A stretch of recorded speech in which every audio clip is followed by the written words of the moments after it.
Dad, the trip is off. The kids are sick and David has to work. Those words didn't just cancel a vacation, they felt like a cold blade sliding between my ribs. I'm 72 years old, and my own daughter looked me in the eye, well, through the phone, and stabbed me in the back for a free trip with her rich in-laws. But she forgot one thing. I might be old, but I'm not stupid. My name is Richard Rick Martinez. I've spent my entire life working as a mechanic, grease under my fingernails, and a firm belief in my heart that family is sacred. Listen close to this story, folks. Listen all the way to the end, because it's going to shake you up. And then you tell me, if you were in my boots, what would you do? And hey, let me know what city you're listening from, all right? Caroline called me that Tuesday in March, 3 weeks after promising me the trip I'd been waiting for my whole life. A trip to Cancun with the whole family reunited. My daughter, who's been living up in Dallas for 8 years now. My son-in-law, David, who I've only met 3 times in my life. And my 2 grandbabies, Sophie, who is 6, and little Danny, who's 4. Kids I barely know because they're so far away. It's okay, sweetie, I answered, trying to swallow the lump in my throat so she wouldn't hear the pain. The kids come first. You're right. But something in her voice didn't sit right with me, my friend. You know that feeling in your gut that screams louder than your brain? Caroline was always a terrible liar. When she was little and broke something in the house, I knew instantly just by looking at her eyes. She'd get jittery, talk a mile a minute, avoid looking at me. And right there on the phone, even miles away, I felt she was holding something back. But I'm a father, you see, and a father always wants to believe his little girl. So I unpacked the suitcase that had been sitting by the door for days, waiting for the moment to leave. I canceled the cab I'd booked to take me to the airport, and I sat in my house trying not to think about the beach, where I should have been walking with my family. That trip meant everything to me. Ever since my wife Elena passed away 5 years ago, God rest her soul, my house has been very quiet. Too quiet. It's just me, my memories, and the noise of the TV so I don't feel so alone. Caroline was all the family I had left, along with those grandbabies I only watch grow up through a smartphone screen. When Caroline proposed this trip, I cried. I wept like a baby right in front of her on the video call. Dad, we want to give you this trip as a birthday present. You, me, David, the kids. A whole week in Cancun, just like those trips we used to take when I was little, remember? Of course I remembered. I used to take Caroline to the beach every summer. She'd build sandcastles while my wife and I drank beers under the umbrella. Those were the happiest days of my life. And now, after so long, we'd have our family back together. I spent 3 weeks preparing like a teenager getting ready for prom. I bought new clothes downtown. I spent money I didn't really have, but I wanted to look presentable for the grandkids. I went to the barber, got a fresh cut, trimmed my beard. I even bought a new hat for the beach. I told all the neighbors, Mr. Aurelio on the corner, Mrs. Rosa who sells tamales, Johnny at the shop. Everyone knew that Don Rick was going to travel with his family to Cancun. It was my pride and joy, folks. After so many years alone, I'd finally have my people with me. That was when Caroline called with the news. And something inside me knew it wasn't true. On the call, Caroline spoke way too fast, nervous.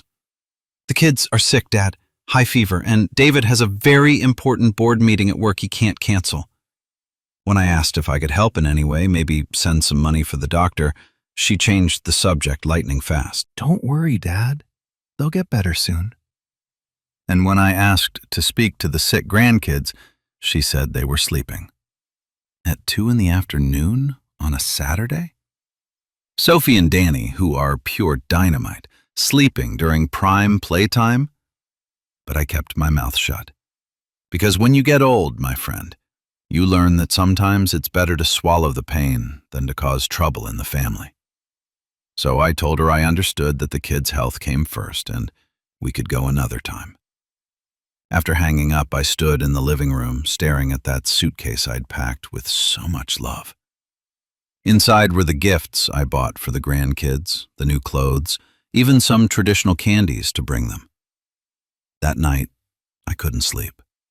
I tossed and turned in bed thinking about Caroline's strange tone, the rush she was in to hang up, the way she dodged my questions about the kids.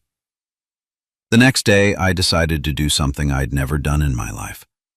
I decided to mistrust my own daughter. 2 days later, something happened that changed everything forever. Mrs. Elena saved me without knowing it. My neighbor of forever, that woman who lives glued to her window watching everyone else's life pass by, called me Thursday morning. "Mr. Rick, wasn't today the day you were flying to Cancun?" "No, Mrs. Elena," I explained, trying to sound normal. "The trip got canceled. The grandkids got sick." There was a silence on the other end of the line. Then she said something that froze my blood. "Oh, how strange. Because I just saw some photos on Facebook of your son-in-law, David, at the airport with suitcases. He looked very happy, not worried about sick kids at all."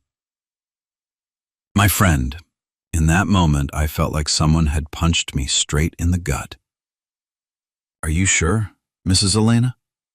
"Well, yes, Mr. Rick. I even commented on the photo saying how nice that they were going on a trip. But I found it odd not seeing you in the pictures." When I hung up the phone, my hands were shaking. I went to the old computer Caroline gave me last year, the one I barely know how to use, and with a lot of struggle, I logged into Facebook. I'm not good with tech stuff, but rage gave me the power to learn fast. And there it was. David at the airport, grinning, with 2 big suitcases, posted 2 hours ago. "Family vacation time, can't wait."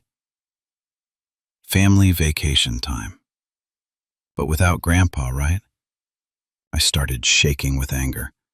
45 years working like a mule, sweating under cars, burning my hands with hot oil, all to give Caroline a better life. And this is how she paid me back. But there was still a part of me that wanted to believe there was an explanation. That maybe David decided to go alone to solve some problem.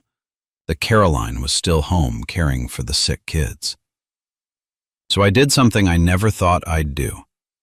I started investigating my own daughter like a detective. I went to Caroline's profile. Nothing new. But then I went back to David's profile. And there, my friend, I found more photos.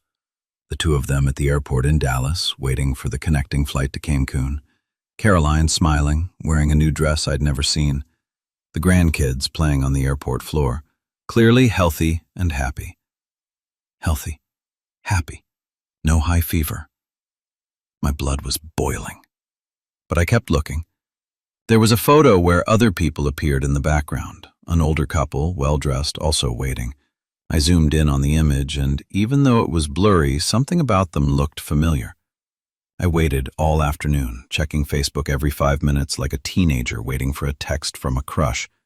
And at 6 in the evening, the photo that confirmed my worst suspicion appeared. Caroline posted a picture on the beach in Cancun, the whole family smiling on the white sand. David, Caroline, Sophie, Danny, and in the background, under a blue umbrella, I recognized David's parents perfectly. The in-laws that Caroline always said didn't get along with her. The caption read, "Perfect family vacation with the best grandparents." The best grandparents. But not me, of course.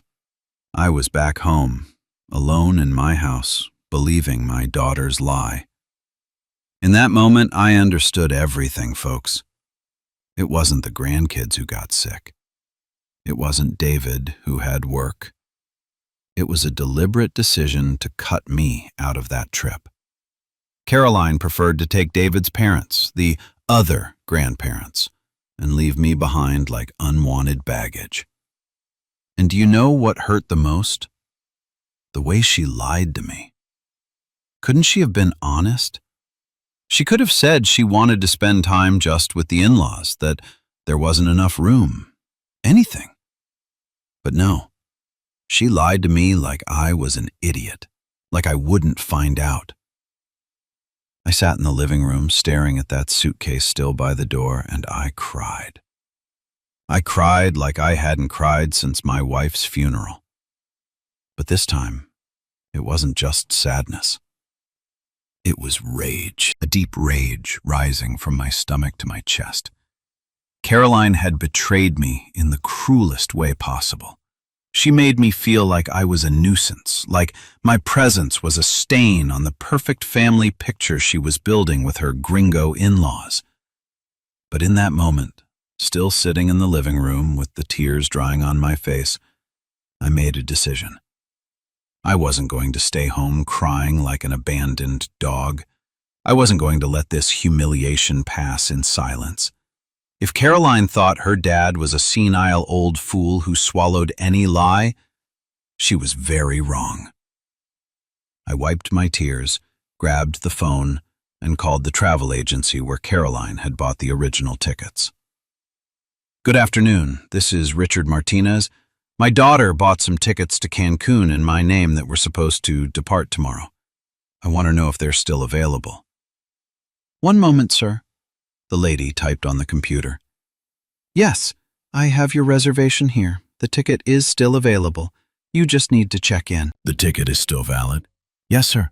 Your daughter paid for the ticket in full. She just called us to say you couldn't travel due to a family emergency. A family emergency. Caroline had lied even to the agency. Perfect, I told the lady. I'll be there tomorrow to check in. That night I packed my suitcase again, but this time it wasn't with the excitement of a grandpa waiting to see his family. It was with the determination of a man who was going to collect a very expensive debt. The next day I got up at 5 in the morning. I was awake, but I didn't get up right away. I lay in bed staring at the ceiling, thinking about what I was going to do. Because it's one thing to decide something in the heat of anger, and another thing entirely to wake up the next day and actually do it.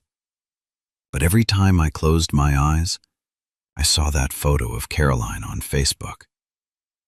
The best grandparents. Those words stuck in my chest like thorns, my friend. Because I'm a grandfather too. I deserve to be there with my grandkids too. But to Caroline, apparently, I wasn't good enough. I got up, took a cold shower to wake myself up properly, and put on my best shirt, the blue one Caroline gave me last birthday. Irony is funny, isn't it? I was going to wear the shirt my daughter gave me to go confront her betrayal. I had black coffee and toast for breakfast, just like every day since my wife died. The house was silent, but this time the silence didn't bother me. It was the calm before the storm, folks. The silence of a man who had already made up his mind. At 7 sharp, I called a cab. "Good morning. I need you to take me to the airport." "What time does your flight leave, boss?" 10:45, but I want to get there early. The taxi driver, a young kid who reminded me of my nephew, chatted the whole way. He asked if I was going on vacation, if I had family in Cancun. I said yes, I was going to see family. It wasn't a lie, right? They just didn't know I was coming. When we got to the airport, I gave the kid a good tip. "Thanks, boss. Enjoy your vacation." "Oh, I'm going to enjoy it," I told him. "Believe me, I'm going to enjoy it." At the airport, I checked in with no problems. The lady at the counter smiled and wished me a good trip. "Meeting family in Cancun?" "Yes," I answered. "They're going to be very surprised when they see me." I went through security, bought a coffee in the waiting area, and sat down to wait for my flight. It was strange, my friend. My whole life I'd been a creature of routine. Home, work, home. The only trips I'd ever taken were road trips with the family or visiting relatives back in the village. I'd never traveled alone. I'd never gotten on a plane without someone waiting for me on the other side. But there I was, at 72, taking the most important flight of my life. The plane took off on time. During the flight, a very kind flight attendant asked if it was my first time in Cancun. No, I said, but it is the first time I'm going on my own. That's great. Are you meeting family? You could say that. When the plane landed in Cancun, I felt like I had arrived in enemy territory. But I wasn't scared. I was on a mission. I got off the plane, went through immigration, grabbed my bag, and walked out into the arrivals area. The Cancun airport was packed with tourists, families with kids, honeymoon couples. Everyone looked happy, excited for their vacation. And then I saw them. Caroline was standing near the exit, but she wasn't waiting for me.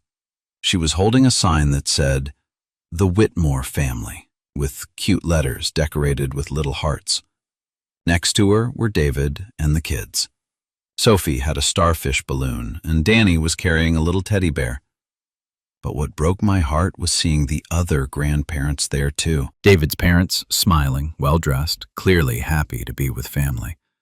The lady was carrying a bag full of gifts for the grandkids, and the gentleman had a camera around his neck, ready to snap photos of everything. There was Caroline's perfect family, the right grandparents, the ones who spoke perfect English, the ones with money, the ones who didn't embarrass her in front of her high society friends. I stood behind a pillar watching them. Caroline looked radiant, makeup done, wearing a very elegant beach dress. She looked prosperous, successful, like a woman who had left behind her life in the old neighborhood and now belonged to another world. The kids ran toward the Whitmore grandparents when they saw them coming out of baggage claim. "Grandpa! Grandma!" they shouted, hugging them with a joy that hurt my soul because that joy should have been for me, too. David hugged his parents. Caroline kissed their cheeks, and everyone looked like a postcard of a perfect family. The Whitmores had arrived on another flight, obviously, and Caroline and David had gone to pick them up like royalty. I stood there, my friend, watching the scene like it was a movie, and in that moment I fully understood the scale of my daughter's betrayal. She hadn't just lied to me about the canceled trip, she had replaced me. She decided the other grandparents were better than her own father. Caroline took photos of the Whitmores with the grandkids. Mr. Whitmore put Danny on his shoulders while Mrs. Whitmore showed Sophie some toys she'd brought. David was recording everything with his phone, and Caroline was smiling like it was the best day of her life. And it probably was, because she finally had the family she always wanted, without the burden of her Mexican dad. But then, something unexpected happened. Sophie, my little granddaughter, turned toward where I was standing, and our eyes met. For a second, I saw confusion on her little face. She recognized me, but she didn't understand what I was doing there when I was supposed to be back home. "Mommy!" I heard her say to Caroline, tugging on her dress. "Mommy, that's Grandpa Rick!" Caroline turned to where Sophie was pointing, and when she saw me, the blood drained from her face. Our eyes met across the airport terminal, and in that moment, folks, everything changed forever. Time stopped. Caroline looked at me like she'd seen a ghost. Her face went from total shock to pure panic in seconds. She let go of Sophie's hand and took a step back, like I was an apparition that was going to hurt her. David noticed something was wrong and followed Caroline's gaze until he found me. His eyes went wide as saucers. The Whitmores, busy spoiling the grandkids, hadn't noticed anything yet. But I didn't move. I stood there holding my suitcase, letting Caroline feel the full weight of her lie. I wanted her to know that I knew, that I had discovered her treason, that her dad wasn't as dumb as she thought. Sophie, my innocent granddaughter, started walking toward me. "Grandpa Rick! Grandpa Rick!" she shouted excitedly, running through the tourists with her little arms outstretched. "Sophie, no!" Caroline reached for her, but it was too late. Danny had seen me too and was pointing with his little finger. "It's Grandpa Rick! Mommy, it's Grandpa Rick!" Danny was jumping with excitement. "I thought he was sick." David rushed to Caroline and whispered something in her ear. She shook her head, clearly desperate. The Whitmores finally realized something was happening and turned to see what had the family so worked up. And that's when I decided to move. I walked slowly toward them, dragging my suitcase across the polished airport floor. Every step was deliberate. Every step gave them more time to realize their perfect lie had just crumbled. "Grandpa!" Sophie managed to break free and ran to me. I scooped her up and hugged her tight. She smelled like kid shampoo and strawberry gum. "Hello, my princess," I said, kissing her forehead. "How are you?" "Good, but Mommy said you were sick and couldn't come." "Well, you see, I'm not sick, my love. Here I am." Danny came running too and latched onto my leg. "Grandpa, you came! Mommy said you had a fever." "No, mijo, I don't have a fever. I'm perfectly fine." I looked up and stared straight at Caroline. She was completely pale, her hands shaking. David had his jaw clenched and fists tight. The Whitmores were looking at us with curiosity, trying to understand the scene. "Hello, Caroline," I said with a calm voice that surprised even me. "Aren't you going to say hello?" She approached slowly, like she was walking to the gallows. Dad, what are you doing here?" "Well, I came on vacation, sweetheart. Isn't that what we agreed on? Don't you remember?" David intervened, putting a hand on Caroline's shoulder. "Mr. Martinez, we thought you had canceled due to the family emergency." "What family emergency?" I asked, looking him dead in the eye. "I am perfectly fine. My grandkids are perfectly fine. I don't see any emergency around here." The Whitmores stepped closer, clearly confused. Mrs. Whitmore, an elegant woman with gray hair, smiled politely. "Hello, you must be Caroline's father. I'm Susan Whitmore, David's mother." "Pleasure to meet you, Mrs. Whitmore," I replied in my best English. "I am Richard Martinez, and yes, I am Caroline's father and the grandfather of these beautiful children."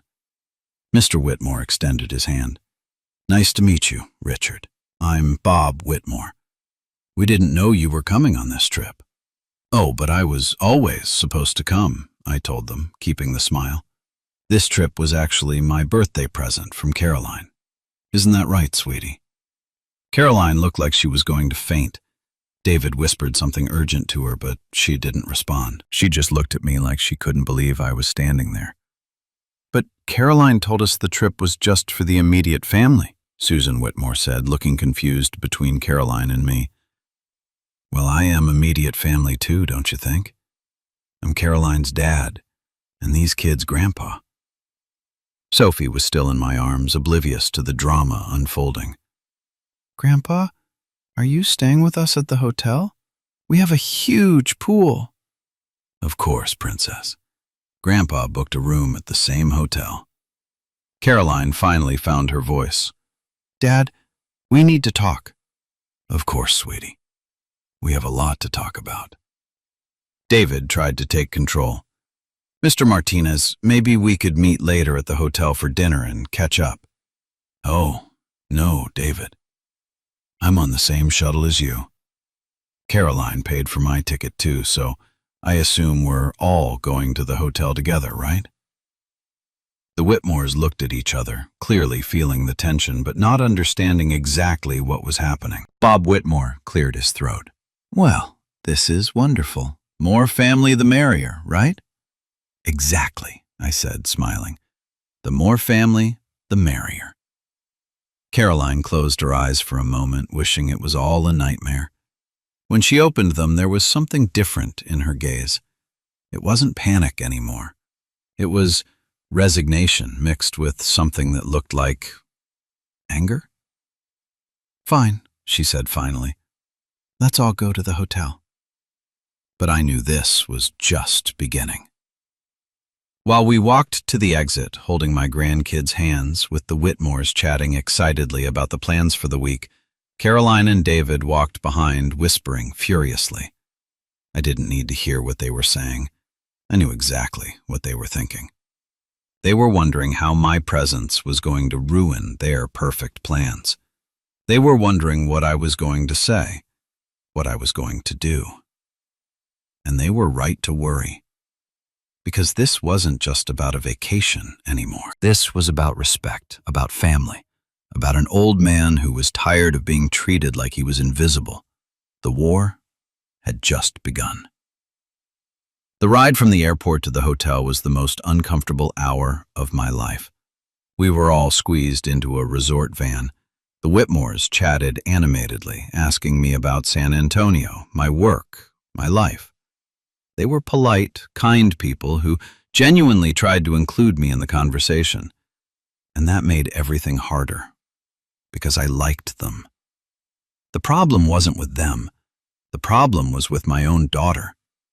Caroline sat in the front, turning back every now and then to look at me with a gaze that mixed terror and anger.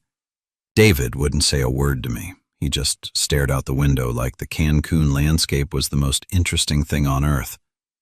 The grandkids, bless them, were thrilled to have me there.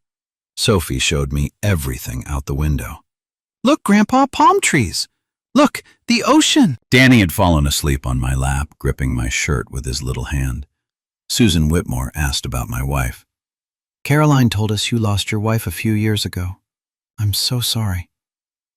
"Thank you, Mrs. Whitmore. Yes, my Elena died 5 years ago. Cancer." "It must be very hard to be alone." "It is," I said, looking directly at Caroline through the rearview mirror. "Especially when the family you have left lives so far away." Caroline closed her eyes when I said that. Bob Whitmore, trying to lighten the mood, started telling me about their plans for the week. "We're going to Chichen Itza tomorrow. Do you know the ruins, Richard?" "No, I've only read about them. Always wanted to see them, never had the chance." "Perfect! It'll be an adventure for all of us." Caroline snapped her head around like she'd been stung. "Actually, tomorrow we already had plans. Just for the immediate family." "But Grandpa is immediate family," Sophie said with that child's innocence that pierces straight to the heart. "He's my grandpa." Susan Whitmore nodded. "Of course he is, sweetheart." "Richard, you are definitely coming with us to Chichen Itza." I saw Caroline clench her hands until her knuckles turned white. When we got to the hotel, it was impressive. A 5-star resort with gardens that looked like a magazine spread. Caroline had really spent money on this trip, money that was supposedly meant to include me. At the front desk, there was another awkward moment. Caroline approached the counter to check in, and the receptionist, a very nice young man, smiled at her. "Welcome back to Paradise Resort. I have the reservation here for the Whitmore Martinez family. 2 family rooms, as requested." "Actually," Caroline said nervously, "there's been a change. My dad decided to come too. Do you have availability for 1 more room?" The receptionist checked his system. "Let me see. It's peak season, so it's tricky, but perfect. I have a suite available. Beautiful ocean view. The price is—" "I'll pay for my room," I interrupted, pulling out my credit card. The one I'd prepared especially for this trip after pulling money from my savings. "No, Dad, I insist, Caroline. After all, this is my birthday present, isn't it? Let me contribute." David stepped in. "Mr. Martinez, really, it's not necessary." "David, son, I'm 72. I know when something is necessary and when it isn't." I paid for my room with a smile. It was expensive, painfully expensive, but seeing the look on Caroline's face when they handed me the key was worth every penny. "Your suite is on the 15th floor, the receptionist told me. "Excellent ocean view. And, by the way, the system says it's your birthday this week. Congratulations. The hotel has a special surprise prepared." "Special surprise?" Caroline asked. "Yes. When the resort knows we have guests celebrating birthdays, especially seniors, we like to do something special. A serenade, a special dinner, a cake. You'll see." Caroline looked like she wanted the earth to swallow her whole. We all went up in the elevator. The Whitmores were excited, chatting about the birthday surprise. The grandkids were jumping with joy. "Grandpa's gonna have a party!" "Dad," Caroline whispered to me when the others couldn't hear, "we need to talk." "Of course, sweetie. Whenever you want. Now?" "Not right now, Caroline. I want to get settled in my room, take a shower, change my clothes. After all, I have a whole week of vacation ahead of me." When we reached my floor, I said goodbye to everyone. "See you in a bit for lunch, yeah?" "Richard," Bob Whitmore said, "do you want to have dinner all together tonight? We could go to the resort's Italian restaurant." "Sounds perfect, Bob. 8 o'clock work for you?" The Whitmores nodded enthusiastically. Caroline looked like she was going to get sick. I walked into my suite and couldn't believe how nice it was. King-size bed, balcony overlooking the Caribbean, jacuzzi, mini-bar. Caroline had really planned a luxury vacation. Too bad she hadn't considered including her dad in the luxury. I took a long shower, put on a clean Guayabera shirt, and stepped out onto the balcony to watch the sunset. The sea was beautiful, my friend. Turquoise blue like the postcards. The palm trees swayed in the breeze, and I could hear the waves breaking on the beach. For a moment, I almost forgot why I was there. I could almost pretend this was really a normal family vacation. But then my phone rang. It was Caroline. "Dad, please, I need us to talk before dinner." "Sure, sweetie. Come down to my room." "Can you come up? We're in room B247. "No, Caroline. If you want to talk to me, you come to my room. I'm in suite 1542. There was a long silence. "Okay. I'm coming." I hung up and smiled at the ocean. The conversation I'd been waiting for was finally going to happen. And I was ready. Caroline took 20 minutes to get to my room, 20 minutes where she was surely thinking about what to say, how to justify the unjustifiable. When she knocked, I let her wait a bit before opening. Not out of malice, folks, but because I needed to be sure I would keep my cool. Because when I saw her face through the peephole, all the rage I'd been controlling threatened to spill out. I opened the door, and there was my daughter. Not the little girl I carried on my shoulders, not the teenager who cried in my arms when some boy broke her heart. She was a 40-year-old woman who had betrayed me in the cruelest way. "Hi, Dad." "Hello, Caroline." "Come in."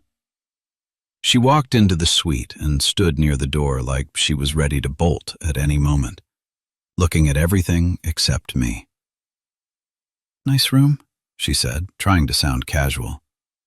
"Yes, very nice. Excellent ocean view. I assume the suite you originally booked for me was just as nice, right?" She stayed silent. "Sit down, Caroline." She sat on the edge of the bed, hands clasped in her lap like when she was a kid and knew she'd done something wrong. I sat in the armchair across from her and looked her straight in the eye. "Well, sweetie, here we are. Talk." Caroline took a deep breath before starting. "Dad, I can explain everything." "I'm listening." "It wasn't my intention to hurt you." "Really? It's just that it's complicated." "Complicated how?" She wrung her hands. "David's parents. They've never traveled to Mexico. They've never really known our culture, our traditions. This was a perfect opportunity for them to see a bit of our world." "And I was in the way of that?" "No, it's not that, Dad. It's that you and them, you guys don't speak the same language. Not just English and Spanish, but you come from very different worlds." "Ah, I see." I leaned back in the chair. "Are you embarrassed of your father, Caroline?" Her eyes filled with tears. "Don't say that." "Then explain it to me. Explain why you preferred to bring the Whitmores and leave me back home with a lie." "Because Her voice cracked. Because I wanted everything to be perfect. David's parents come from a very conservative family, very formal, and you are... I am what, Caroline? You are very Mexican, Dad. Those words hit me like a slap in the face. Very Mexican. As if being Mexican was something to be ashamed of. I see, I said slowly. I'm very Mexican, and that's bad. No, it's not bad, but... Oh, Dad, you don't understand.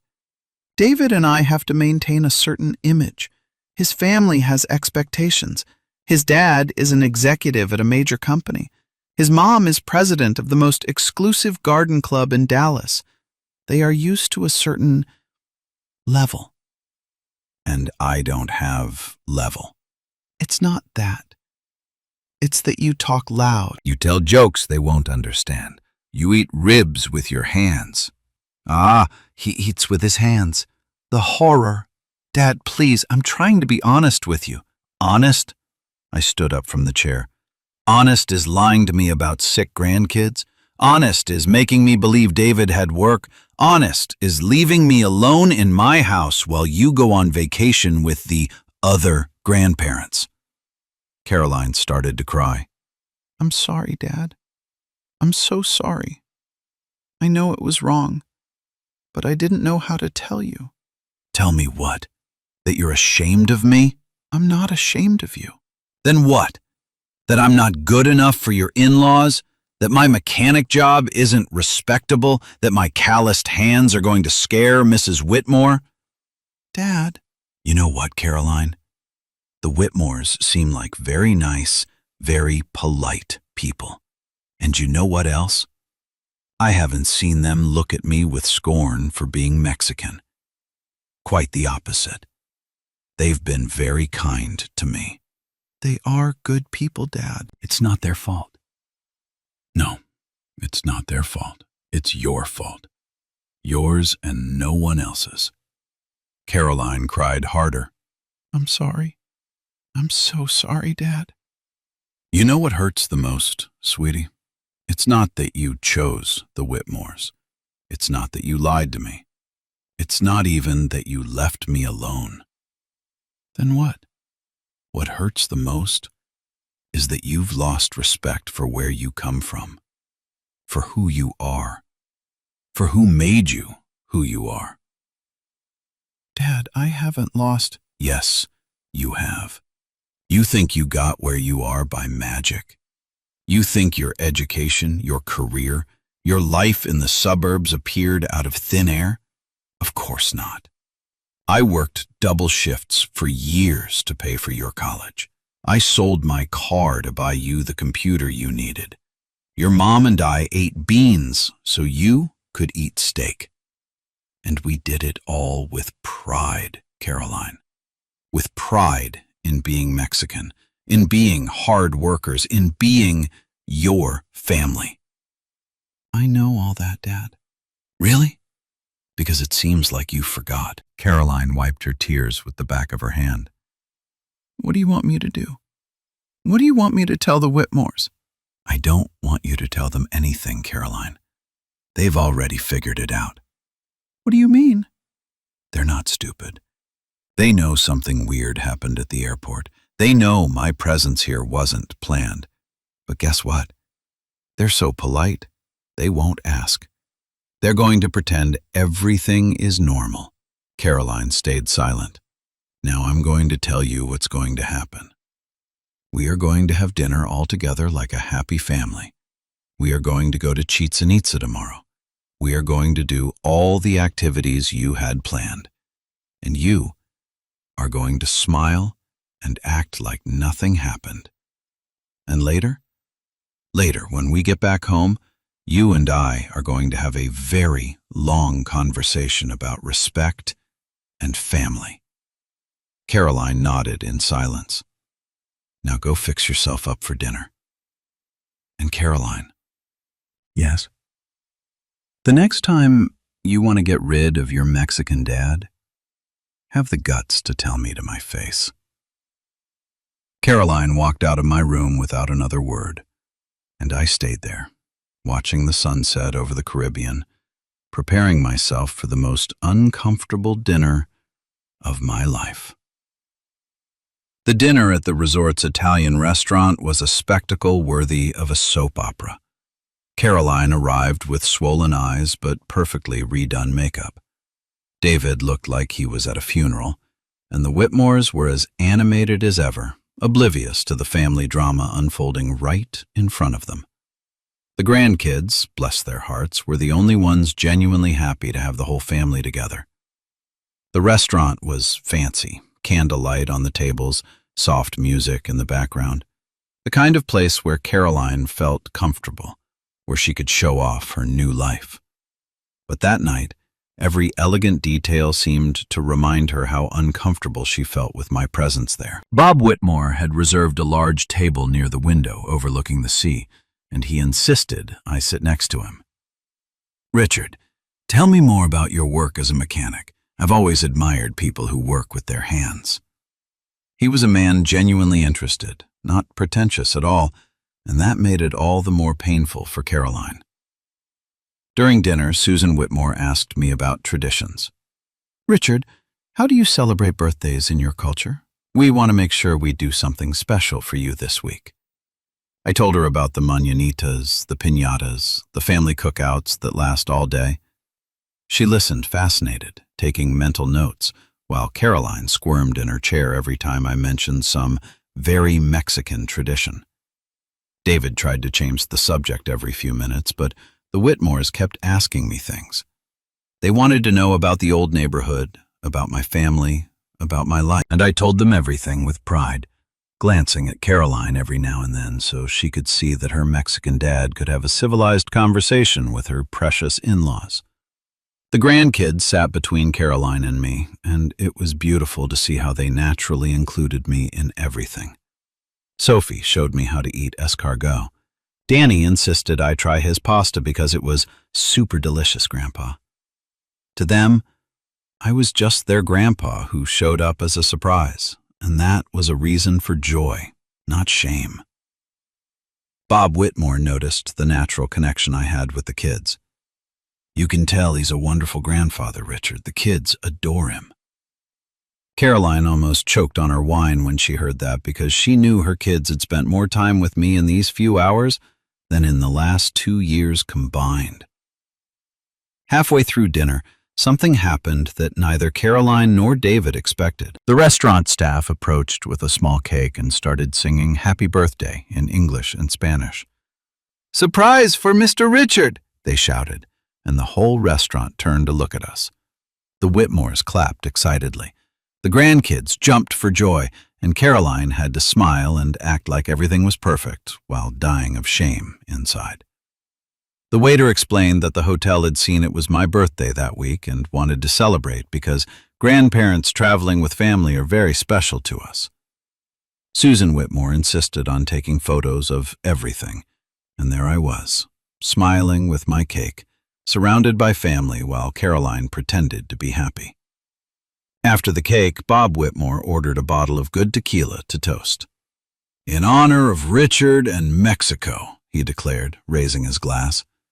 "To family and the surprises life gives us." David toasted reluctantly. Caroline raised her glass with a forced smile, but the Whitmores toasted with gusto. Susan even tried to say, "Salud," with a heavy accent, which made me laugh genuinely.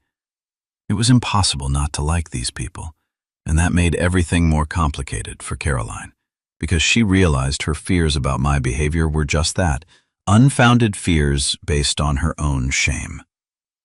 During the toast, Danny climbed onto my lap and whispered in my ear, "Grandpa, are you staying with us all week?" I told him yes. I'd be there with him and Sophie every day.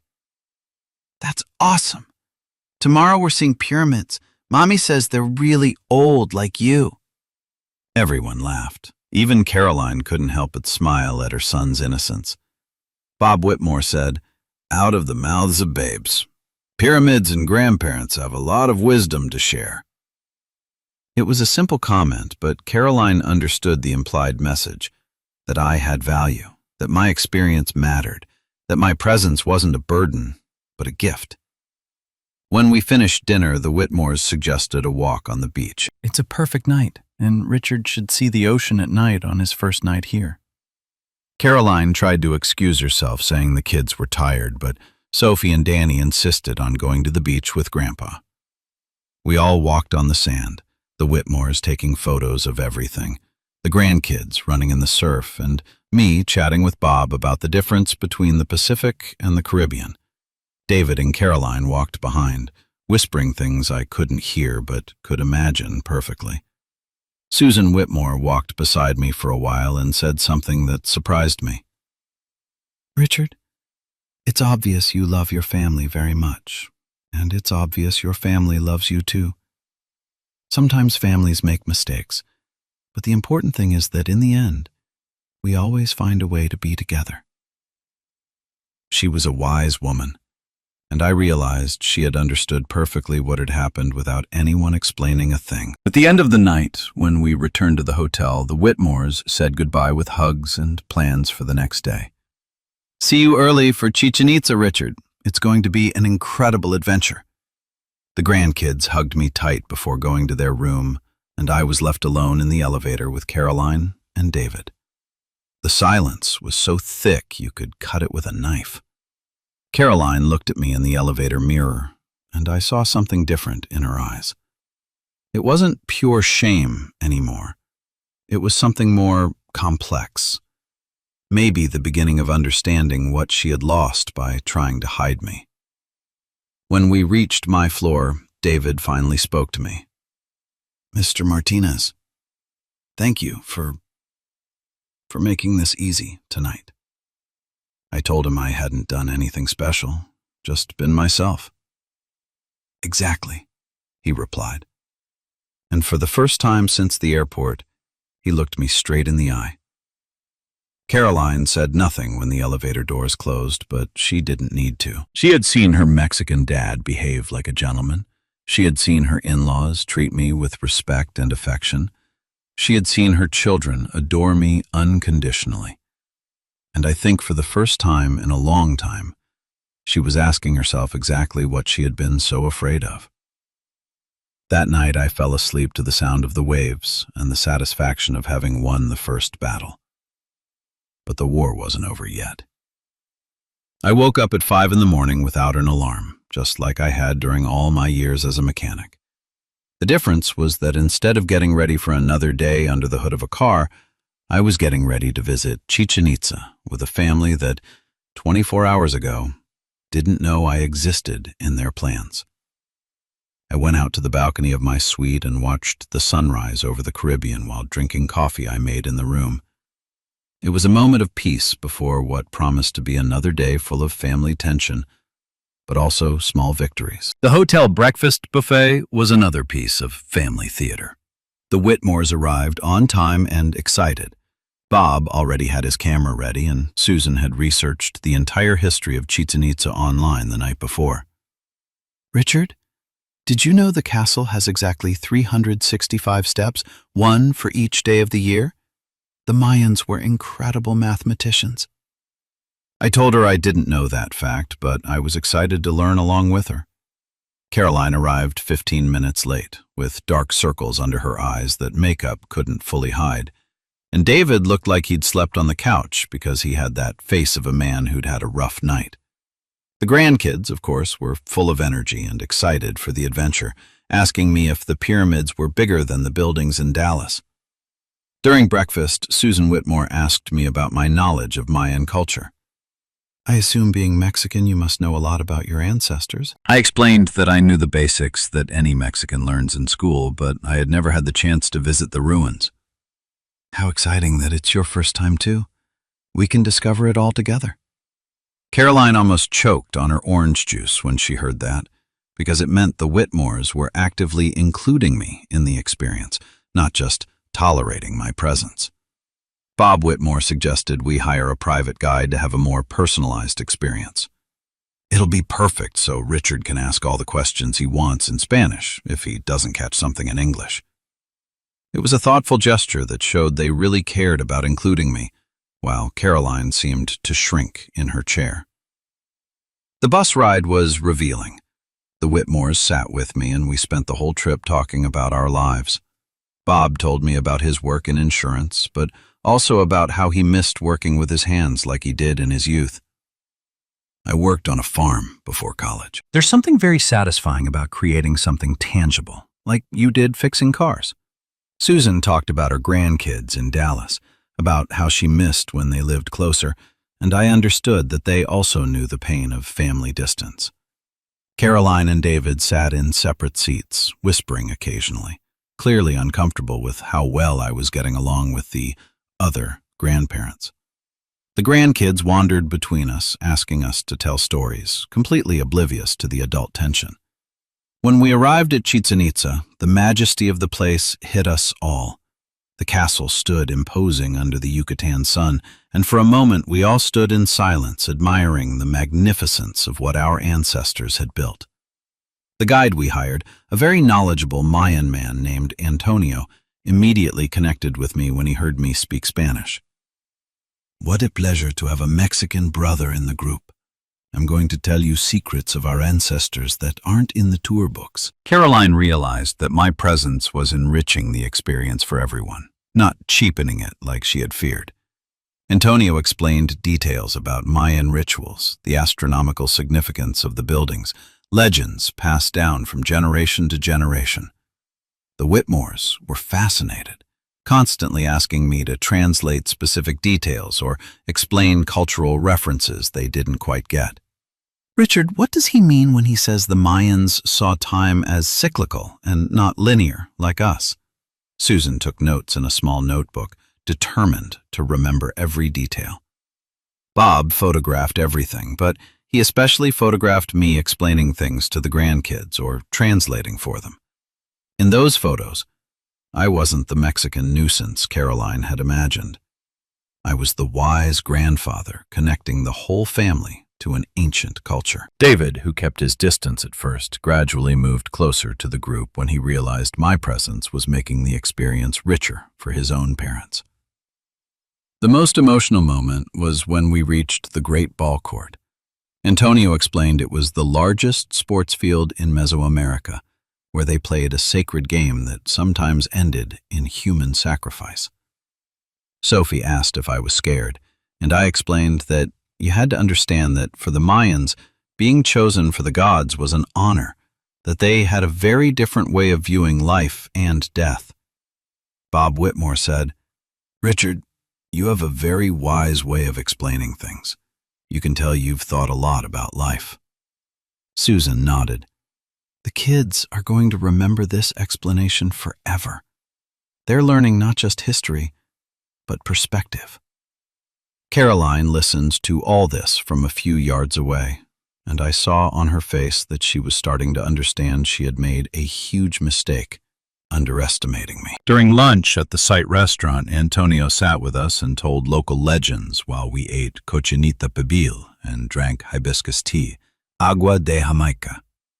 The Whitmores wanted to know everything about the food, the traditions, how these recipes had been preserved for centuries. I translated, explained, shared my own memories of similar meals my grandmother made when I was a boy. "My grandmother used to say that every dish carries the soul of the cook," I told them. Susan teared up. "That's beautiful, Richard.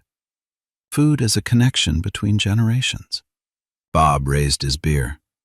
"To the grandmothers who taught us that love is served at the table." We all toasted, even Caroline, though her smile was still forced.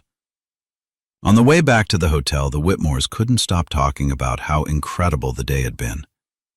"Richard, you made everything so much more special. We didn't just see the ruins, we understood them." Susan had filled her notebook, already planning a presentation for her garden club on the medicinal plants we'd learned about. Danny had fallen asleep on my lap, exhausted, and Sophie whispered questions to me about whether Mayans still lived in Mexico. Caroline watched me in the bus mirror, and for the first time on the trip, I didn't see shame in her eyes. I saw something that looked a lot like admiration, mixed with a guilt that was growing by the hour. That night, when we got back to the hotel, the Whitmores insisted we dine together again. "We want to hear more stories from Mexico, Richard." But I had other plans. It was time for the next step in my strategy, and the perfect moment had arrived. "Thank you so much, but tonight I have special plans," I told them with a mysterious smile. "I'll see you tomorrow for the next day of adventures." Caroline looked at me with curiosity and a bit of panic. "What plans, Dad?"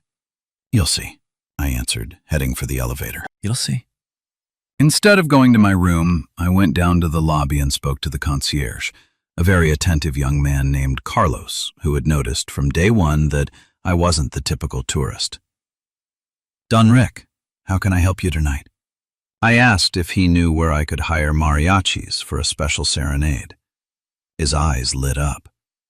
"Of course, I have the perfect contact. Is it for your official birthday tomorrow?" I explained yes, but I wanted something very special, showing Mexican traditions in all their splendor. "Leave it to me, Don Rick. I'm going to organize something they'll never forget." While Carlos made calls, I sat at the lobby bar having a beer and thinking about my strategy. All day at Chichen Itza, I'd watched Caroline slowly realize her mistake. The Whitmores didn't just accept me. They valued me, respected me, and genuinely enjoyed my company. I wasn't the embarrassing old Mexican she'd imagined.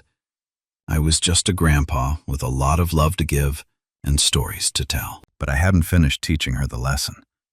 The master stroke was missing, and my birthday was the perfect opportunity. Carlos returned after half an hour with a huge grin. "Everything is set, Don Rick. Tomorrow at 8 p.m. we'll have mariachis on the main restaurant terrace. But that's not all." He explained he'd spoken to the manager, who was excited to organize a traditional Mexican celebration for a special guest. "They're going to decorate a whole section of the terrace with papel picado, marigolds, traditional candles, and the chef is going to prepare a special menu with mole poblano, chiles en nogada, and a tres leches cake decorated like the Mexican flag." I asked how much it would cost, and he gave me a figure that made me gulp.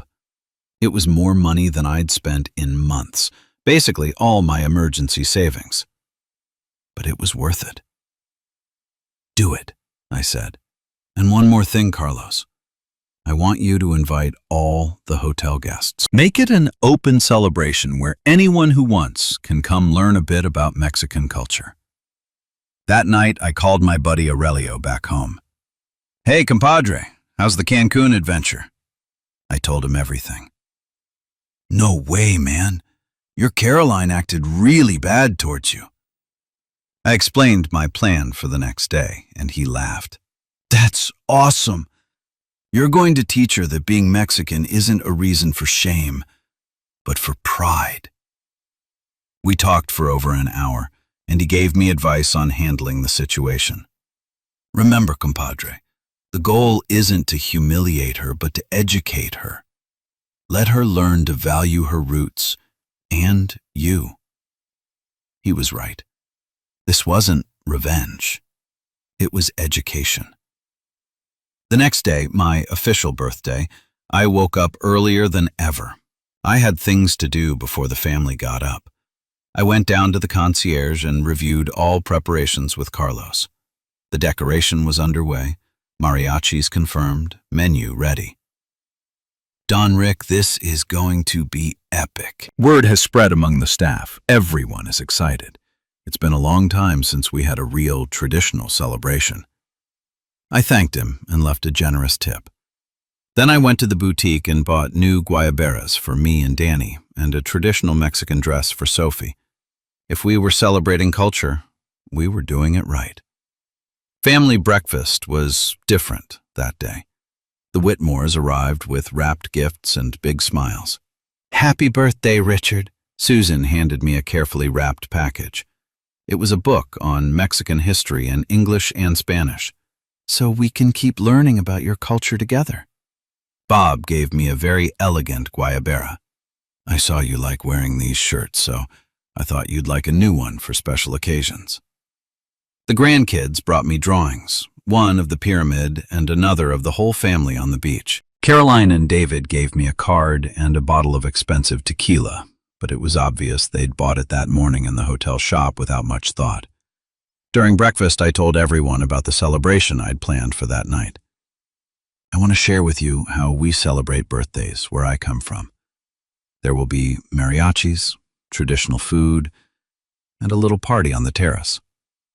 The Whitmores got excited immediately. How wonderful, Richard! It'll be like a full cultural immersion. Susan was already asking what she should wear. Caroline, on the other hand, went pale. Dad, did you invite other hotel guests? I said yes. I wanted it to be an open celebration. But Dad, don't you think it's a bit much? David tried to back her up. Mr. Martinez, maybe something more intimate would be better? But Bob Whitmore interrupted. Not at all. This sounds incredible. Richard wants to share his culture with all of us. It's an honor to be part of something like this. I spent the day relaxing by the pool with the grandkids while Caroline and David whispered nervously in the chairs next to us. The Whitmores had gone to the spa to prepare for the big Mexican celebration, as Susan called it. Sophie and Danny were thrilled with their new outfits. Grandpa, I'm gonna look like a Mexican princess, Sophie told me. Danny wanted to know if the mariachis would play Disney songs in Spanish. I explained they'd play traditional songs, songs that told stories of love, family, and pride in our land. Like the songs I sang to your mom when she was little, I said, knowing Caroline could hear. At 6 p.m., I went up to my room to get ready. I put on the new guayabera the Whitmores gave me. I combed my hair carefully and looked in the mirror. 73 years old, retired mechanic, proud grandfather. I had nothing to be ashamed of. My life had been honest, hardworking, full of love for my family. If Caroline couldn't see that, it was her problem, not mine. At 7:30, I went down to the terrace and I couldn't believe the transformation. Carlos and his team had turned the terrace into a postcard of Mexico. Brightly colored papel picado hung from the palm trees, tables decorated with embroidered cloths, centerpieces with marigolds, candles, and even a small altar with photos of my wife I'd brought in my suitcase. The food smelled incredible, and there were already several hotel guests waiting curiously. The mariachis were tuning their instruments. 5 traditional musicians in full charro suits. When the family arrived, the reaction was exactly what I'd hoped. The Whitmores stood open-mouthed at the beauty of the decor. Richard, this is absolutely spectacular. Susan had tears in her eyes. It's like being in real Mexico. Bob was snapping photos of everything. The grandkids ran to me shouting, "Grandpa!" in their traditional outfits, looking precious. But Caroline looked like she wanted to die. There were at least 50 hotel guests waiting, all looking at our family, all about to witness an authentic Mexican celebration led by the grandfather she had tried to hide. "Good evening, family," I said with a huge smile. "Welcome to my Mexican birthday." The mariachis started playing Las Mañanitas, and the whole terrace filled with music that spoke of home, tradition, and pride. Caroline stood next to David, watching her dad become the center of attention of the entire resort. And for the first time on the whole trip, I saw in her eyes something I hadn't seen in years. Respect. The party was just starting, and I was ready to show my daughter what her dad was really made of. The mariachis played Las Mañanitas like I'd never heard in my life, folks. Their voices rose to the starry Cancun sky while the whole resort stopped to listen. The guests, Americans, Europeans, Canadians, all came closer, drawn by the music and joy radiating from the terrace. I saw tears in Susan Whitmore's eyes when they sang the verse about the nightingale, and Bob whispered, "This is incredible. Absolutely incredible." After the song, the lead mariachi, an older man with a big mustache and deep voice, addressed the crowd in English and Spanish. Tonight, we celebrate not just a birthday, but the beautiful culture of Mexico with our friend Don Rick Martinez, who is showing us all what family and tradition really mean. The applause was deafening. Caroline stood next to David, completely pale. The manager, a distinguished man named Fernando, approached with champagne and asked for attention. To Don Rick! The applause got even louder. Caroline looked like she might faint. There were at least 100 people now, all there to celebrate the old man she wanted to hide from the world. The Whitmores were beside themselves with excitement. Susan had put on a shawl, a rebozo, she bought at the boutique, and Bob wore a borrowed sombrero. Richard, this is the most authentic cultural experience we've ever had. Thank you for sharing this with us. When the mariachis started playing Cielito Lindo, Susan asked me to explain the lyrics. I translated every verse. I told her how that song spoke of love for Mexico, for family, for traditions passed down. Ay, ay, ay, ay. Sing and don't cry. We sang together, and when we got to Because Singing Gladdens the Heart, I saw even David was smiling genuinely for the first time. Dinner was spectacular. The chef had prepared a banquet that was a love letter to Mexican cuisine.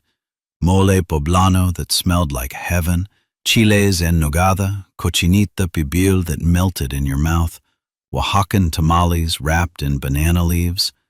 Guests lined up to try everything, and I became the cultural host explaining every ingredient.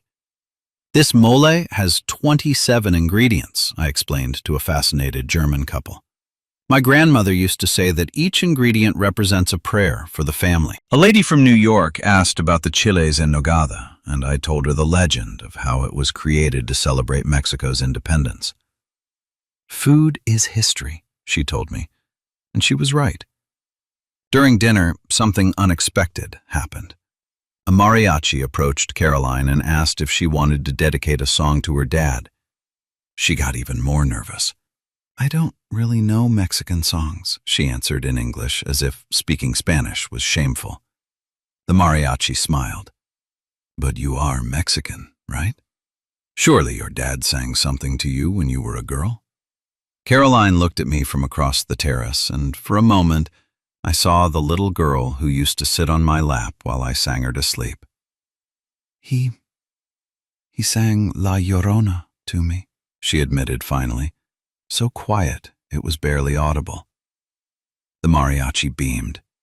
Perfect choice. A very special song between fathers and daughters. The mariachis started playing La Llorona, and the whole terrace went silent. It's a song about love, loss, pain, but also hope. When they reached the chorus, my voice joined the musicians, singing like I hadn't sung in years. Memories of little Caroline filled my mind. The nights she woke up with nightmares, and I calmed her with that song. The afternoons she waited for me at the shop. Caroline had tears in her eyes, and for the first time, they weren't tears of shame, but of something much deeper. After the song, magic happened. Other guests started sharing their own traditions. An Italian family sang a Neapolitan song. An Irish couple did a little jig. Canadians told stories of winter celebrations. The terrace turned into a multicultural celebration where everyone honored their roots without shame. Bob Whitmore approached me with a tequila. Richard, you've created something beautiful here. You've shown us that culture isn't something to hide, but to celebrate. Susan nodded, hugging Sophie. These are memories for forever. The climax came with the cake, a work of art. 3 tiers, colored like the flag, sugar flowers, and on top, 73 candles lighting up the terrace.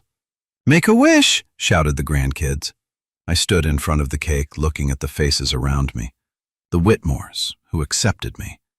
The guests, who now knew a bit more about my people. My grandkids learning to love their roots. And Caroline, looking at me with an expression I hadn't seen in years. "My wish," I said aloud, "is that my family never forgets where they come from, and that they are always proud of being Mexican."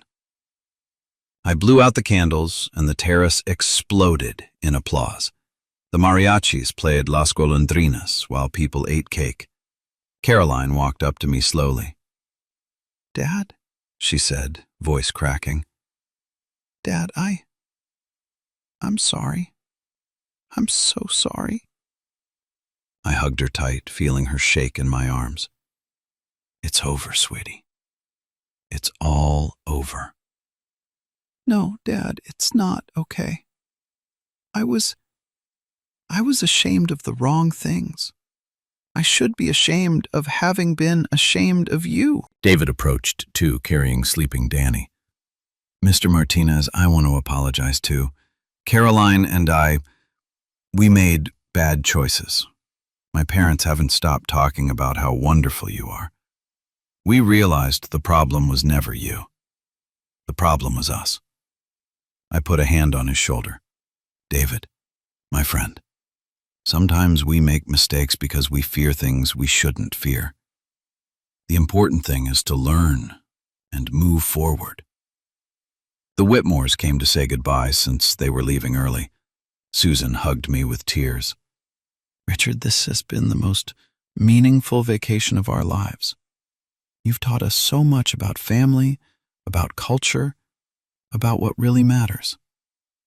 Bob shook my hand firmly. "You're an incredible man, Richard. Caroline is lucky to have a father like you." The party ended, leaving just us by the sea. Caroline looked at me, really looked at me, and said, "I've been running from who I am instead of celebrating it." I told her, "Roots aren't meant to be hidden, sweetie. They're meant to hold you up." I didn't come to punish her, but to remind her that dignity doesn't come from a country club membership. It comes from the heart. Now tell me, folks, if you were in my shoes, did I do the right thing? Did Caroline learn that you can't buy class, but you can certainly lose it by forgetting where you came from? And tell me, what city are you listening from as I finish this story that changed my life forever? This is a work of fiction, of course, just a story drifting in the smoke of an extinguished candle. Or is it? Sometimes the hardest truths are the ones we tell ourselves in the dark.